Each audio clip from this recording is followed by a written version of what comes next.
we're only beginning to scratch the surface of how powerful human beings can be. And I think you guys and we are only beginning to scratch the surface of how powerful you can be. But we're going to need to, we heard from earlier about 10xing the love. We're going to have to 10x ourselves if we actually get to live in our lifetime in the future that you see. And that's important to me. So this can be an inflection point. This week, Awesomeness Fest, this year, this moment in time, today, even this presentation can be an inflection point for you in who you get to be. So she mentioned that we're talking about the 4 faces of incorruptible power. And we've been talking about belief hacking. And I want to just get a sense, because I have a feeling this word is due for an upgrade. What do y'all think? Can we upgrade our relationship to this word? I think we can. So what is power to you? What comes up? What's the positive and the negative? What's the light and the shadow? Popcorn style, throw them at me. What do you think of when you see that word or hear that word? Control. Anger. Influence. Impact. Aggression.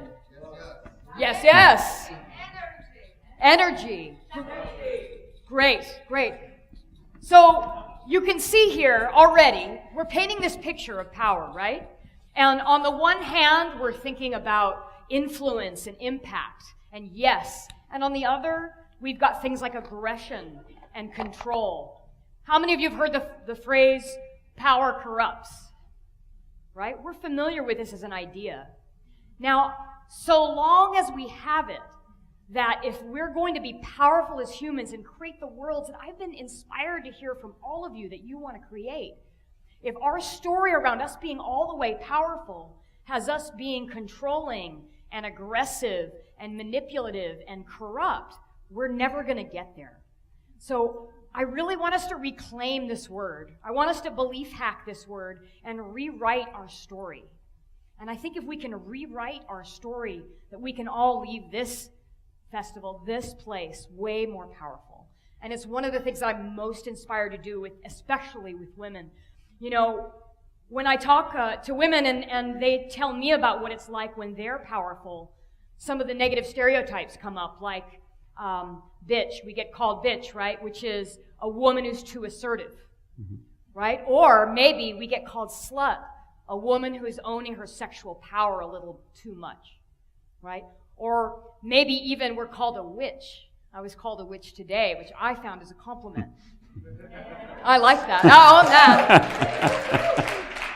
But a lot of us have witch. We burned those women, right? And so that cultural bias is in us. We're wary of that whole idea of power. We haven't made it safe to be powerful. And so I ask you, what if we could have a definition of power? What if we could belief hack this word today and create a definition of power that was incorruptible? Right? So what is incorruptible power? I said we're talking about the 4 faces of power. What I mean by incorruptible is power that's fueled at its very essence by what I would call a transcendent value.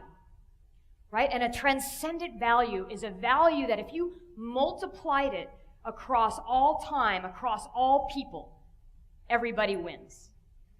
Right? So if there was more love in the world and you took that on as your mission, and your mission, I'm going to create more love in the world every way I can think of. Nobody loses. The world is a better place. Compassion is a transcendent value. Right? Freedom is a transcendent value. And so we have these transcendent values. And the moment that we can be aligned behind a value like this, we can start to unleash our power. We can turn power and transform it into something that's corruptible to something that's trustable. We can turn it from something that takes our culture off track to something that is our compass for where we're on track. And that's what we want to do with you guys today. We want you to grab on and understand that there is a version of power that's incorruptible, that it's things like selfishness and greed and manipulation that corrupt, not power. Because I know every one of you is incredibly powerful. You are literally creating this universe that you are inside of every day. And so if you recognize the incredible power that you have inside you and you go off, then I know that we're going to live in a better world. So we have a model.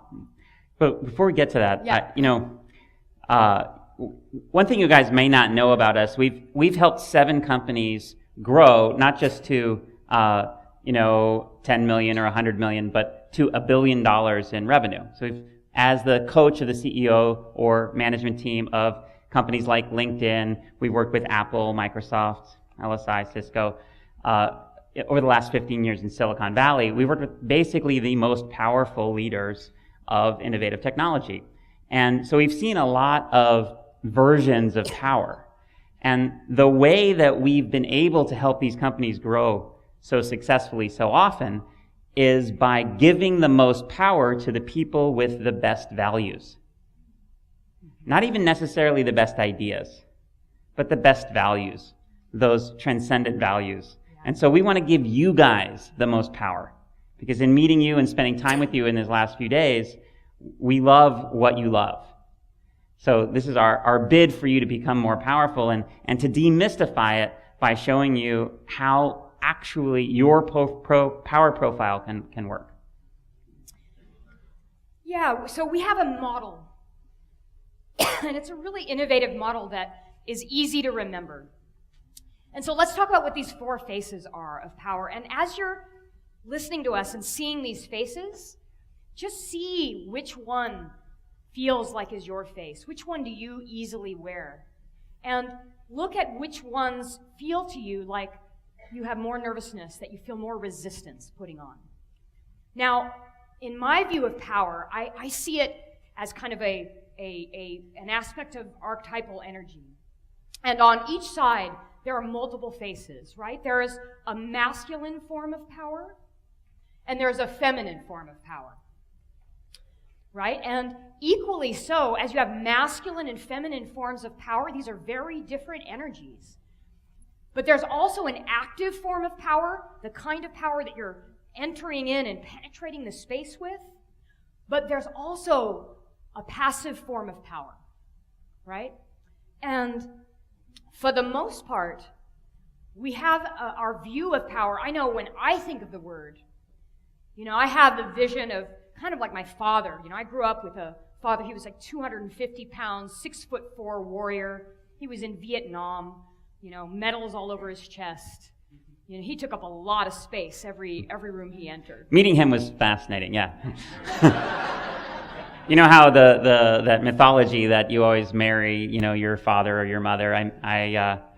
I met my wife to be's father, and I said, "Holy shit, you're marrying me? I am not a 300-pound warrior with 700 hours of being under fire as a helicopter gunship pilot." But anyway. So, and when we normally think about power, I think we think about this active masculine form of power.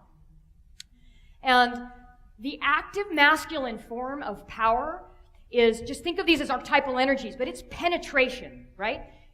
And an active masculine form of power, you feel their values. They penetrate the space with who they are and what they think and what should feel this way and what should go that way, right? And it's a big energy, and it really is penetrative. When I saw Lisa Nichols, were you all at Lisa? Did you love her? Yeah. Woo. Yes. Now, there's a feminine example of penetration. Didn't you feel her values just penetrating you? Yeah. Now, that's a penetrative woman, right?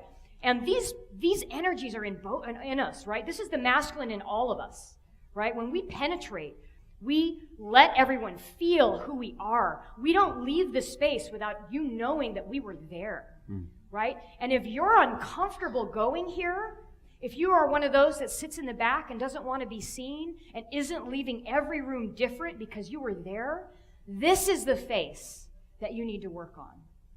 Right? So this is your face. Mm-hmm. And I want to help you work on that. I want to help you stand up and penetrate every space you're in with your aesthetic for what the world should be. Because I know I'll be better off. And here's a picture of me with a sword. For some of you, I really resonate with the active masculine. I used to study 8 forms of martial arts.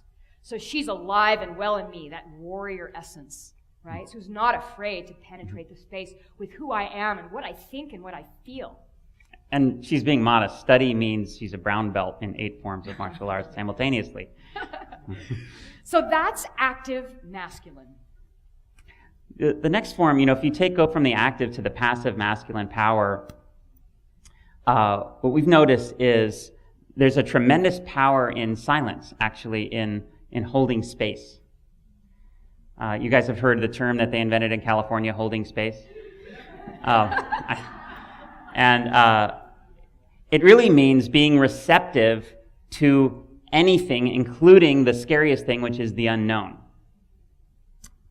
I was working with a CEO of a startup. He had 3 co-founders, so there's the 4 of them together. They had just raised $70 million.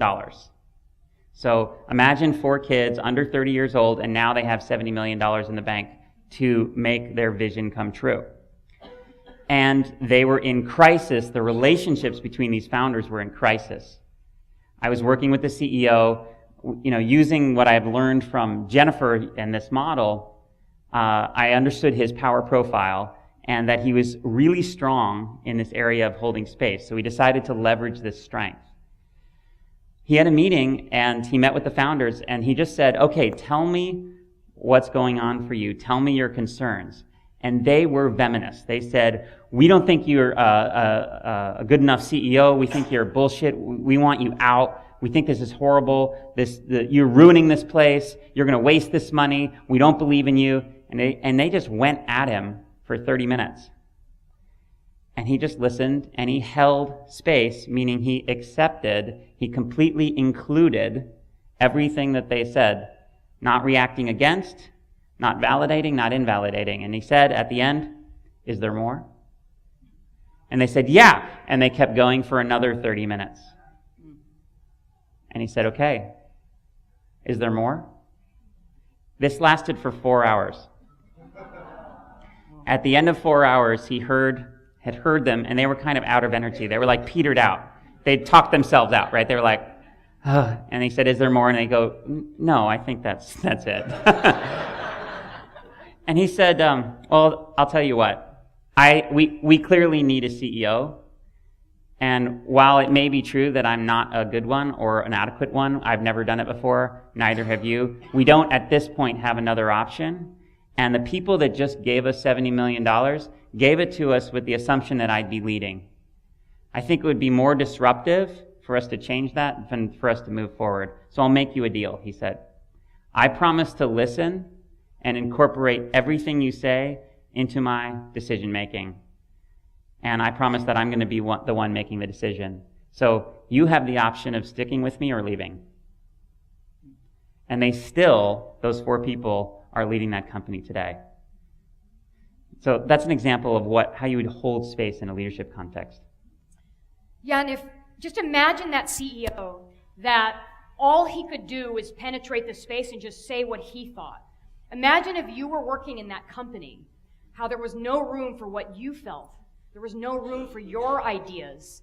After a while, even though that CEO might have been very powerful at penetrating the space and speaking his mind, you would feel like less and less of you could even be inside of this company, right? So you really want to use the idea of passive and active forms of masculine power. You're leaving half your tools on the table when you don't learn how to not fill the space with everything that you have to say, but actually leave room for everyone that's with you to contribute and share and synergize, right? So that is a way more powerful way of being. And so when we meet people, we look, okay, which one of these faces is it hard for you to go to, and how do we help you develop the range and flexibility of a true, what I would call an integrated leader. I want all of you to leave as an integrated leader for your projects, for your companies. Can you all feel the penetration energy, the active masculine in you? Can you feel that? And can you located, yeah? You feel it? Can you also feel where you hold space? And do you see how you prefer one to the other? You know, that one is kind of your go-to? Balance is the key to becoming more powerful. So we've given you the masculine sides of power, but probably the thing I'm most passionate about is the feminine forms, right? Let's hear it from the women, right? What I know about this world right now is that we are incredibly imbalanced around these energies.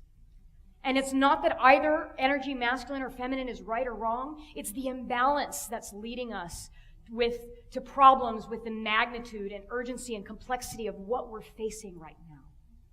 Right? And what we need to do, what I am so passionate about doing, is helping unleash all of you women to be more powerful so that we can right the imbalance. Right? And I know a lot of you women are with me on this because I've been talking with you. So let's talk about the passive form of feminine power first, just to go in reverse order. Now, this form of power is attraction herself. This is seduction. This is you creating a gravity well, where from 1,000 paces you make eye contact and they just can't help it but occupy exactly the space that you're in, right? They just have to be exactly where you are. And when they hear you speak, they're inspired. They're like a moth to a flame. It's Helen of Troy who is famous for launching 1,000 ships with just the look of her face on a man that she loved. Now, this is a powerful form of power. And I'm not just talking to you ladies about your sexuality.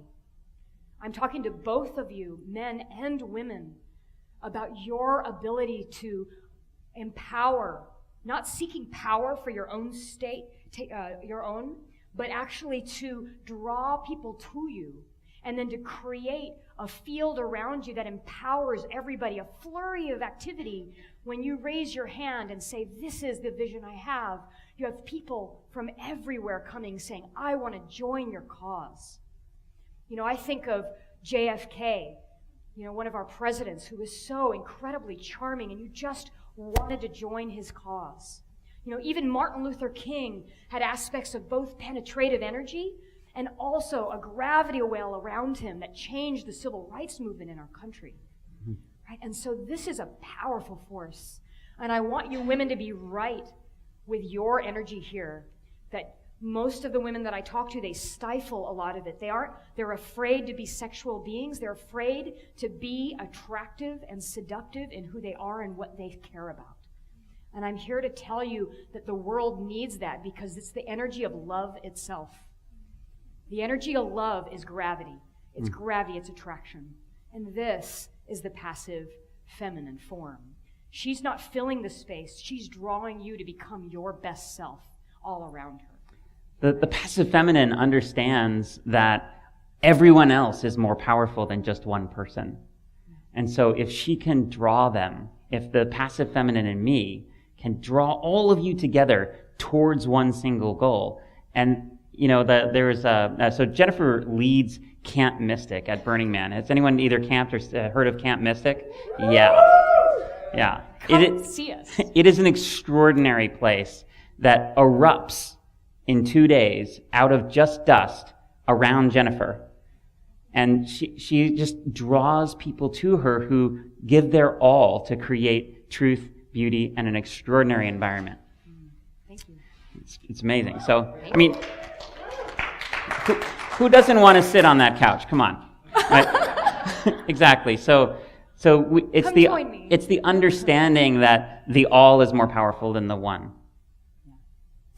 So next is the active feminine. The active feminine is creative expression herself.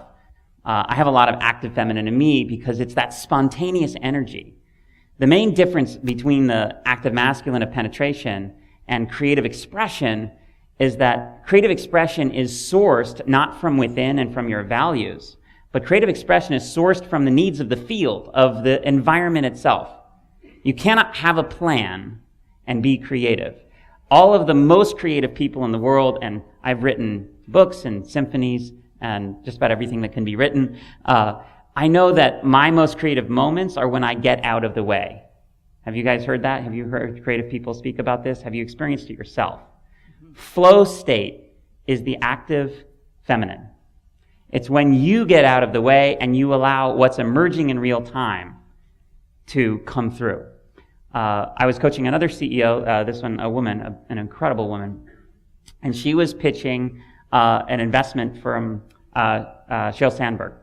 She was going to ask Sheryl Sandberg for $1 million, the first $1 million investment that she had gotten into her company. And she had spent weeks preparing for this meeting, going through her pitch deck we'd gone through.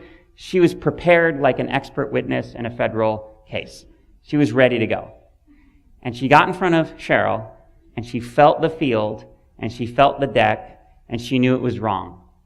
She knew that what she was going to be pitching wasn't right. So she put it aside, she made eye contact, and she just spoke from her heart about the future that she saw, that she wanted to create, and how together they could create it. And Sheryl wrote the $1 million check. Not for the company she thought she was pitching, but for a new idea that was born in that moment. So that's the... yes. That's the active feminine.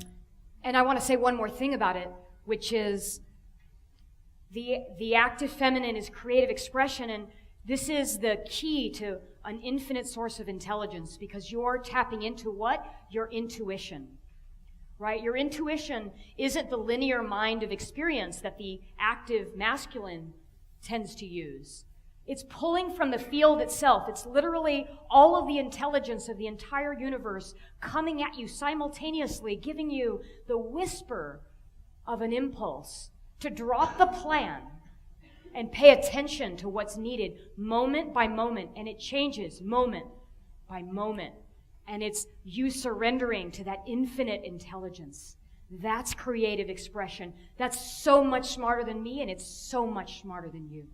And that intuitive intelligence is part of what you tap into with the active feminine, right? So these are our 4 faces of power. Find which ones are yours. Find which ones make up your power profile, right? See which ones you feel strong, which ones give you butterflies, which ones feel, that you might have judgments over. And I just want to close with one thing, which is I want us to burn our ivory towers. I want us to burn the ivory tower. I think we build ivory towers around ourselves, and from those ivory towers, we either expect someone else to save us and save the world, or we sit there outraged but unwilling to do anything. Or maybe we sit there and think, gosh, there's nothing I can do. I can just sit here in my tower. And if I leave you with anything, I want you to burn that ivory tower. I want you to come off that tower and realize your incredible power as a human being, that you are the universe that you formerly thought you were just inside of. You're creating that. You're creating every moment of it. And if you want to see the world that you see as possible, you won't find it there. You won't find your strength and bravery there in that tower. You have to descend into the tower and put your feet on the earth. And from the earth, from feeling it, from locating yourself exactly where the world's pain is, exactly where the world's beauty is, that will source the strength and energy and power that you need to create that world. And I, for one, am excited at seeing who you become, who we all become, when you become the most powerful version of you. Thank you. Thank you.